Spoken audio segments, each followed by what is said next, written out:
Good morning, AP Gov. We have another fun topic to discuss over the next couple days. We're now switching to the First Amendment and speech. We have just finished a really good look at religion. Remember, your two cases for religion are Engel v. Vitale and Wisconsin v. Yoder, one for the Establishment Clause, one for the Free Exercise Clause. Now that we get into speech, which is the other major part of the First Amendment, even though there are 5 parts of the First Amendment, these 2 are the big ones. So let's begin. So when you're talking about freedom of speech, there's really 3 ways that you can look at it. The one that most people do not use is the absolutist approach. The absolutist approach says that the First Amendment says Congress shall make no law restricting the freedom of speech. And so basically, if you are an absolutist, you say, hey, it says Congress shall make no law, therefore you should be able to say anything and everything. Not many people, not very many Americans go with this approach. So we switch then to the bottom 2, which are the most popular. The preferred freedoms doctrine says that speech, because it's one of the privileges in the First Amendment, and the First Amendment being the first, that this is a very preferred freedom, and therefore anytime you have a conflict, you have to balance the freedom of speech, but it's preferred, so you always err on the side of free speech versus anything else. So the preferred freedoms doctrine basically says speech is free unless you can prove otherwise. The balancing test is a little bit more evenly weighted. Speech must be weighed against the detriment or the other factors, and so you have to weigh it. And even if it's a slight weigh against speech, then you would curtail the speech. So that's the one that limits speech the most. Then you have preferred freedom, which limits it, but in a less way. And then the absolutist approach does not limit it at all.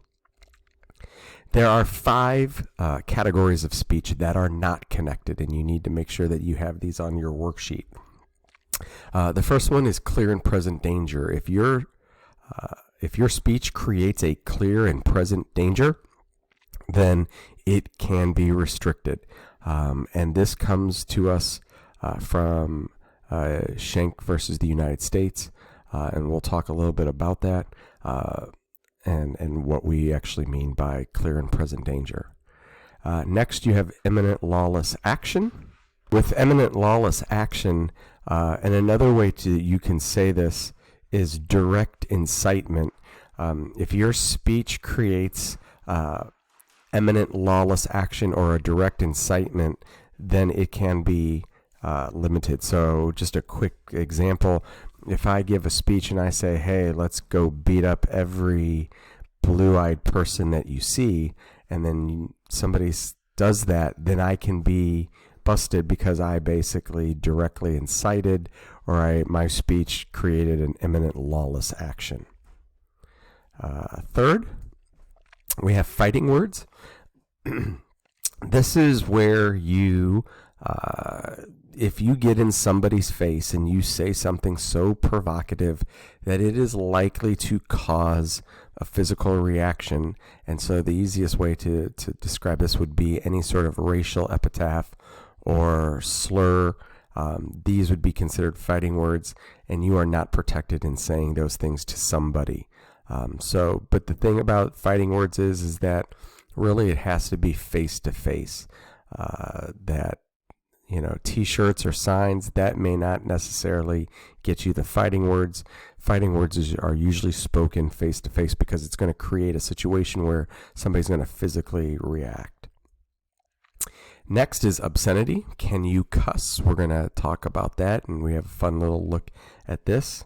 And then finally, libel and slander. Libel and slander are both statements which knowingly lie about somebody It has to be knowing. You have to know that you're lying, and you have to say something that's going to harm their reputation. Those are the two definitions of libel and slander. Slander is spoken, S and S. Slander is spoken, and libel is written. So if I write something about you on Twitter, that would be libel. If I go on a podcast and say something about you, then that would be slander. So those are the 5 categories that are not protected and can be limited. So our first issue that we're going to tackle real quickly is, can a government limit speech during wartime that it would normally allow during peacetime? Is there a difference between wartime and peacetime in America as far as rights go? And the answer to that is going to be yes, because of Schenck versus the United States. And this is where we get our clear and present danger. Basically, Schenck is a socialist, and he's trying to fight against World War I. And the U.S. involvement in World War I, and he basically puts out a pamphlet that tells men, if you are drafted, don't show up. That's literally it. But there's a law in the United States at that time that says that if you fight against the war effort, then you are harming the war effort, you're harming the United States, and your speech can be limited. And so he tried to fight that law. And the court unanimously concluded that Schenck's speech against the draft was not protected. And this is where we get into the clear and present danger. And if you say something that would likely cause a clear and present danger, and the famous example that they give is the fire in the theater. The most stringent protection of free speech would not protect a man in falsely shouting fire in a theater and causing a panic. That would be more of an absolutist approach. And so if your speech causes a panic, if your speech causes problems, then it can be limited. And then they go on to say that this would depend upon many places, and in ordinary times that may not happen, but you have to weigh it against the nature of what's going on at that time. When a nation is at war, many things that might be said of peace are of such a hindrance to the effort that their utterance will not be endured so long as men fight, and that no court would regard them as protected by any constitutional right. So basically, in Schenck versus the United States, you get the clear and present danger, and that utterances during wartime can be limited, even though they would be okay in peacetime. And the same thing happens in Gitlow versus New York. In this one, it just basically says that states must also enact First Amendment protections, and that states can limit speech as well. So it allows them to invoke the the First Amendment. They kind of change it a little bit. Instead of clear and present danger, they say dangerous tendency. They're very close together. But basically what you need to know is that both of these cases weigh protection of society versus constitutional rights. And in both cases, they went for safety. That's not going to always happen, but this is the classic debate about rights versus safety and security.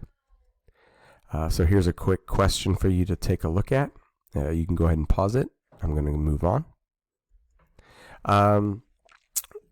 So then we get into obscenity. We get into all sorts of things like cuss words and what is considered obscene. And basically what gives us the definition of obscenity is Miller versus California. And basically I'm just going to go to the conclusion that gives us the 3-part definition of what is obscene. Would the average person applying their community standards, so St. Louis could have something different than New York or LA, would find the work prurient or overly sexual? Is it patently offensive? It can be either sexual or offensive in other ways, like racially or whatever. And then third, does the speech have any serious literary, artistic, political, or scientific value? If it fails all 3 of these elements, then you have obscenity and it's not protected. So then we get to this fun little exercise. So this is an actual picture taken on a Texas highway. And as you can see, it basically says F Trump and F you for voting for him, except the F is in clear visual sightlines. So the question is this window sticker constitutional or not? Number one, do you have a right to use obscenity in public? And then you have to remember that because this is a political speech, does that make it any more or less or equally protected among other things that you say? People like Tyler Kinsey right now are high-fiving and shouting, whereas Tyler Davis and Josh Ganson are vomiting at the sight of this bumper sticker or window sticker whatsoever. The answer to whether or not you can use cuss words comes from Cohen versus California, where a gentleman wore an F the draft, stop the war jacket. In a courtroom, people complained. The bailiff asked him to take it off. He refused, and so he was arrested. He claimed that he had a First Amendment right to say that. And in this case, they basically said that because it was not directed toward anyone, and there was no evidence that people were going to be provoked, you can't use the clear and present danger, and so therefore expletives, cuss words, is one man's vulgarity is another man's lyric, and therefore it's okay. So it's not necessarily unconstitutional just because you use a cuss word. So that window sticker would be allowed. And in fact, the story behind that truck was that the Houston sheriff was supposedly asking people to turn in who that person was because they wanted to talk to them and possibly bust them for wearing or for putting that on their truck. And the ACLU, which is a very pro First Amendment organization, said, basically put out, hey, owner, if you get contacted and get arrested, call us. We will provide legal service for you for free. And so it really did cause a little bit of headlines over the freedom of speech. Does speech which could cause violence deserve First Amendment protection? So this is where we get into the fighting words doctrine. And the fighting words doctrine comes to us from Chaplinsky versus the state of New Hampshire. Basically, Chaplinsky is picketing outside in a public area near the streets of Rochester, New York, Rochester, New Hampshire. He is basically condemning religion as a racket, and basically calling out all religions as being rackets and trying just to take people's money. As you might expect, some people got upset and they called the police. The police came to him and said, listen, you're not doing anything illegal right now, but people are going to get upset and they're going to physically react to you and you're going to get yourself in trouble. We really want you to stop. And Chaplinsky basically said, oh, I'm going to keep doing it. Well, sure enough, later that afternoon, he got into a fight with somebody and the police showed up and basically said, I told you so. And when they were taking him off, he got into one of the police officers' face and said, you're a goddamn racketeer and a damn fascist, and the whole government of Rochester are fascists or agents of fascists. So before you're like, ooh, being called a fascist, that's, if you were to go up to a cop today and call him a goddamn terrorist, you would probably get yourself in a little bit of trouble. And so just substitute fascist with terrorist today, and you got probably the equivalent. So basically, is he okay to get into a cop's face and say that? And this is where we get into the fighting words doctrine. Some forms of expression, among them are obscenity and fighting words, do not convey ideas and are not subject to First Amendment protection. And then they give us a definition of words which by their very utterance inflict injury or tend to incite an immediate breach of peace. And again, I would talk to you about racial epitaphs as being something today that this could be totally used for. And so again, you have to balance the expression of ideas with the social interests of order and morality. So the fighting word says that not everything that you say is protected, and that you cannot get into people's face and inflict injury or tend to incite an immediate breach of peace. Terminello versus Chicago gets into basically direct incitement. Terminello is a former priest who basically leaves the church because he has some hatred toward blacks, Jews, and liberals. And so he gives a series of meetings. This one happens to be in Chicago, and his protesters are outside, or his supporters are outside. There are protesters outside, and as they're listening to his speech, which is piped out there through speakers, his supporters get into a major riot with the people who are protesting. And then they go in after they break up that fight and arrest Terminello for inciting the riot. Even though he did not say, hey, go out and beat up people, he just said, I hate the following people. And so this leads to the question, are you allowed to hate in America?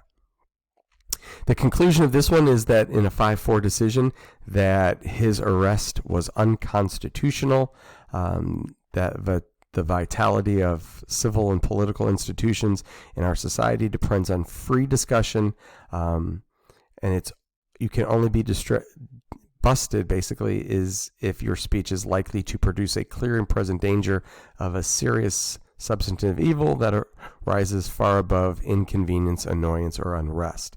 The function of free speech is to invite dispute. And so basically, just because you disagree with it, you have to get yourself busted only when you directly incite it. And the direct incitement actually comes from Brandenburg versus Ohio. This is the one that says that you have to directly incite somebody or call for that action to happen. And so that's where we get what's called the direct incitement rule, which is really how we bust people today for their speech. I want you to take a look at this and see. This deals with, in St. Louis, the Michael Brown incident. This is a video of Michael Brown's stepfather once he learned that St. Louis County was not going to prosecute the police officer who killed his stepson. This was his reaction, and it does involve some cuss words, so just watch out. But would you consider this direct incitement or not? There were fires lit later on, but none of the people who lit fires that were caught said that they did it because of his speech. But watch it and see whether or not you would bust him under the direct incitement rule. Hate crimes. Can you add punishment to a crime because it was motivated by hate? And this is where in class I would have given you a scenario where I walk down the street and I pick a random student and I say, should I get busted more and I beat up student A just because they look like an easy target, and then I pick another student who's probably a minority student and I say, I did the exact same crime that I did to A, but I did it to student B because I don't like them as a minority. Should my actions be punished more toward that minority? And so this is where we would get into the deep question about, can you add punishment if you have a racially motivated hate crime? And this comes to us from RAV versus St. Paul. RAV is a teenager who gets in, basically burns a cross on a black family's lawn. And so the question is, not only would he get busted for, trespassing and lighting an illegal fire, but should he get added punishment because his crime was a hate crime? And St. Paul said yes, and the Supreme Court basically in this case struck it down because they said that the law that said yes, you can add punishment was way too broad and actually would allow you to bust speech that would totally be legal. And then they use this example here in the last bullet point, that if you held up a sign that said all anti-Semites or people who hate Jews are mother effers, that would be okay. But if you held up a sign that said Jews are mother effers, that would be illegal.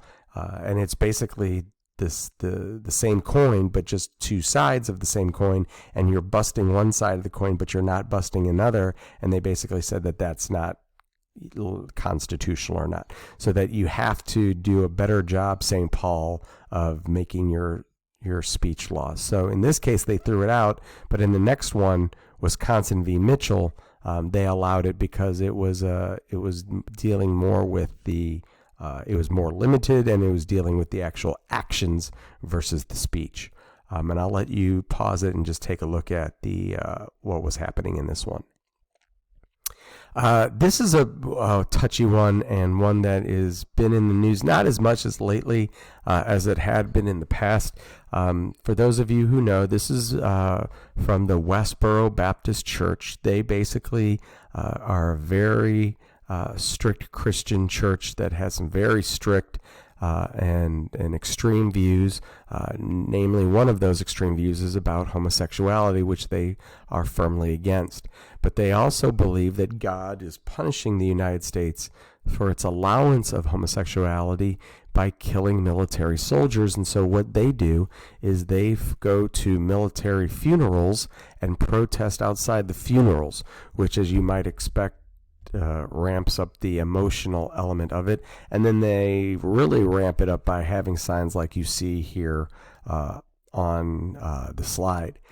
And so a father of a dead Marine was going to his son's funeral, and these people were protesting outside of the cemetery where he was burying his son, and he basically said that seeing this caused even greater emotional damage than the actual death. And so he ended up suing the leader of the Westboro Baptist Church in Snyder v. Phelps. And so Albert Snyder was the father. Phelps is the head of the Baptist Church. And the outcome of this is that the Supreme Court said that the Westboro Baptist Church does have a right to protest, that as long as they follow the guidelines of being far enough away from the cemetery or the entrance of the cemetery. They have to follow the rules and regulations of each area, but that they do have a right to protest. And so this is where they leaned on the side of freedom of speech.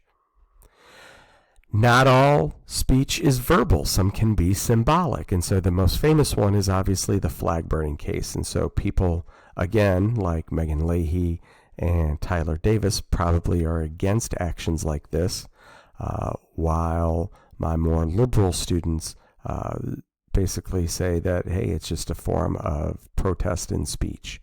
And so this comes from Texas v. Johnson. And basically the whole question is, can you burn a flag? And the answer is, by a 5-4 decision, the answer is yes, you can. So it's not a real solid case, but it's been around since 1989. And so we will see whether this comes up or not in the next couple of years with our conservative court. But right now, in the United States, because of Texas v. Johnson, you can burn a flag. All right, so now let's focus finally on student rights. And the one that you're going to need to know, I should have gone back. Schenck versus the United States, that very first one on clear and present danger, is what you're going to have to know from those early slides. And then for this section, you're going to have to know Tinker versus Des Moines, which is the seminal case about student rights. Mary Beth Tinker and her brother were protesting the Vietnam War at their high school by wearing black armbands. The principal basically said, please don't do that because we're afraid that the pro-war students are going to attack you and it's going to cause problems inside the school. And she said, no, I'm going to continue to wear them. And the principal said, if you don't stop, I'm going to have to suspend you. They continued to wear their armbands, and so they got suspended. So the question is, do students have a freedom of speech to protest at school? And the Supreme Court basically said that because the wearing of the armbands was political or pure speech, it is protected by the First Amendment. And that the only way, and this is what you need to know right here, the only way that the school administrators can limit student speech is if that student speech substantially interferes with the educational process. And they basically said that wearing an armband is not interfering with the educational process, and so you are allowed to do it. They have used this, though, to ban wearing t-shirts about drugs or about sex, or about alcohol, that does substantially interfere with the educational process. They've also used it to ban gang wardrobe. But as far as politics goes, you would be able to wear a t-shirt at Parkway West that says, "I love Trump" or "I hate Trump," and you would be totally fine because that is political speech. And so Tinker versus Des Moines is the big one. It's the required one, and it's also the real big one for schools. Going along with that, you looked up Bethel v. Frazier, and I know you got probably a quick laugh out of this one. Matthew Frazier was giving a speech nominating his friend for student office, like student body president. But at this school, you have to have a friend nominate you and give a speech about you.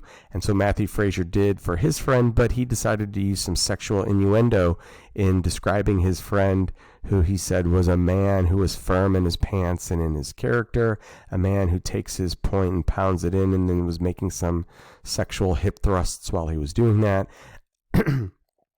And then a man who will go to the very end, even the climax for each and every one of you. And so as you're probably laughing right now, that is what happened at this assembly. And you can imagine that the assembly was somewhat disturbed by his speech. And so he was busted and suspended for 2 days. And he said, wait a minute, I have freedom of speech because of Tinker versus Des Moines.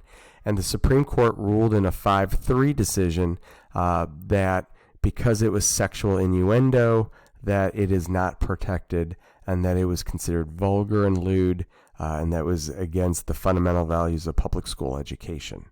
And then you finally have this one, Morris v. Frederick, taking bong hits for Jesus.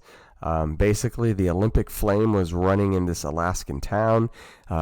When it ran by the school allowed the students to go out to the road to see the flame run by. There were a number of television cameras there, and these kids happened to be right across from where the television cameras were, so that when the flame ran by, they unfurled this sign, and it all of a sudden got on public television because they were right in the view of the cameras. And I guess they were saying that they take bong hits for Jesus. And I guess they thought that maybe because it's a religious statement, that they could get away with it. Well, the principal ran over and told all of the kids who were holding up the sign to get into his office, and they were suspended for unfurling this sign. And so they sued, and the Supreme Court, in a 5-3 decision, said that no, you can't do this, but because it if they didn't bust it, it would give the impression that the school is condoning illegal drug use. And so you do not have a right to unfurl a Bong Hits for Jesus banner at school. Well, that's it, folks. That's our look at the First Amendment. I'm going to give you some fun little scenarios next week. But make sure you turn in your packet, your First Amendment speech packet before you do this. I should have given you that warning ahead of time. Make sure you've already turned it in so that you can get your points. Have a great weekend. See you soon.